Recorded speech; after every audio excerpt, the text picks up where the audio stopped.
Sweet, man. Um, all right, well let's dive into it. First of all, if I pick this up to drink it, just so I'm justified, it's okay. It's a I, V8. there's nothing mixed in with No, no, it's not a Bloody Mary or nothing. that. No, That's the V8 that was originally in the can, and that's a nothing additional. that's a true V8. My two full servings of vegetables. Oh, okay.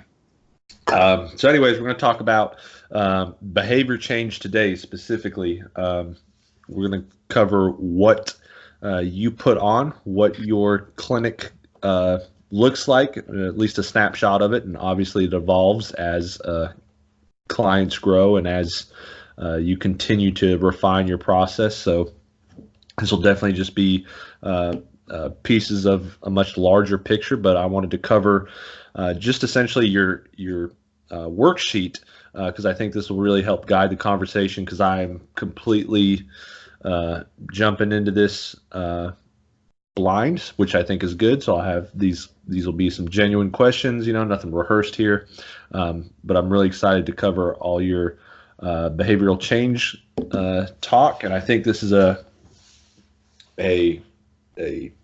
very large gap that's not covered, and definitely not covered in the way that you do it with actually trying to establish a clinic. We have clinics for preventative medicine, we have clinics for injury prevention, we have clinics for techniques, we have clinics for coaching, but there's no clinics for the person in the middle. We all we do there is just kind of shotgun blast. Hey, you got to get motivated. Hey, you got to find it in you to take that first step. Hey, let's encourage you to do it. And it's great. We send good vibes, but essentially Dwayne is going to take the good vibes we send and translate it into a science and into an actual program in and of itself. At least that's my impression so far. We'll find out how that goes. So just kind of tell me a little bit about your worksheet, and then I kind of just want to dive into it piece by piece. Okay. So, like you said, just to reiterate real quick, I definitely feel that there's a gap missing. We have, on one hand, we have an overwhelming amount of information that's thrown at us constantly.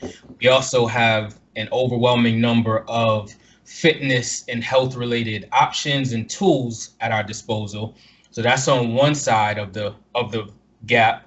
On the other side of the gap, we have, for lack of a better word, we have our good intentions.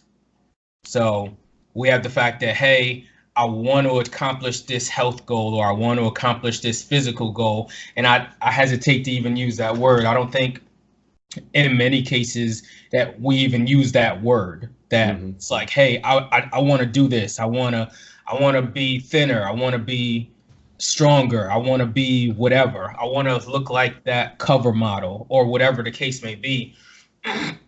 And to start looking at it from the point of view of, whether we want to start calling it positive psychology, success psychology, behavior modification, with behavior change, which is it's all in that psychological arena. So, like I said, on one hand, we have what we want to accomplish. On the other hand, we have more options available than we would ever need to accomplish those goals. There has to be a piece in the middle that actually comes up with a plan, and inherent in that plan, you have to be able to set the plan, and then you have to be able to reference the plan and make adjustments over time. So the thing is, every program, every competent trainer, every competent health or fitness professional uses some type of goal setting methodology. Mm-hmm. They just don't really, it's inherent in every training program. It's just not specified. It's an aside. It's a segue. It's not the primary focus of the program.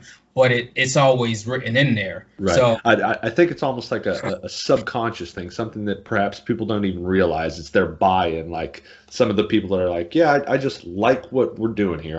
I just like it, and that's what draws them in. right, right. So on one hand, because it's not specifically addressed, we have that methodology which says, and this is that, not saying that this is wrong, but I've seen in the traditional sense, a person walks in the gym and if they're able to evaluate the trainers before they choose one or whatever, it's like, oh, well, I want to look like that person. So that's the trainer that I want, because that trainer is going to help me get closer to where they are. And that's where I want to be, or something along those lines, which is it is a goal. It's a poorly stated goal. Sure. And it doesn't have it's not specific. It's not measurable. It's not any of those things that we're going to talk about. That's part of my program. But it is a goal.